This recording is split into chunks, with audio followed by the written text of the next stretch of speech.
Pinasabugan ng isang army detachment sa Dato Odin Sinsuat sa Maguindanao kagabi. At para sa detalye mula sa Cotabato City, may ulat on the spot si Chino Gaston. Chino. Yes, Maris, pinaputukan ng isang pinaniniwalang 81mm mortar na mga di pa kilalang salarin ng isang army detachment sa barangay Gubat sa bayan ng Dato Odin Sinsuat sa Maguindanao dakong alas 7 kagabi. Tiempo namang walang tawang checkpoint ng detachment kung saan malapit bumagsak ang mortar. Walang naksaktan sa insidente, pero nag-iwan ito ng malaking crater sa tabing kalsada. Nangyari ang pagsabog ilang araw matapos ang matinding bakbakan ng militar at mga rebeldeng Bangsamoro Islamic Freedom Fighters sa Maguindanao kung saan nakubkob nga o nahawakan ng mga rebelde ang highway sa pagitan ng Sharif Aguac at Dato Unsay dito sa Maguindanao ng mahigit kumulang 5 araw. Sa ngayong bukas ng highway at tuloy-tuloy ang takbo ng mga sasakyan bagamat pinag-iingat pa ng mga otoridad ang mga dumadaan dito. Maris.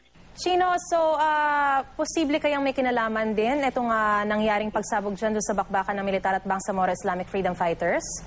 Well, Maris, sa ngalan na lang ng patas na pamamahayag, no, hindi natin masabi na ito na talaga yung mga BIFF, yung nagpaputok dito. Pero kung pagbabatayan natin itong mga nakaraang araw, kung saan ang nasangkot nga sa pagitan ng bakbakan ng militar at ng mga rebelde yung sinasabing BIFF o Bangsamoro Islamic Freedom Fighters, sila lamang ang nasa lugar at sila lamang ang parang pawang may motibo para atakihin yung mga army detachment o mga detachment ng kapulisan dito sa Maguindanao. Maris. Isa na lang, kumusta yung sitwasyon ngayon dyan pagkatapos nga ng nangyaring pagsabog yung mga residente dyan?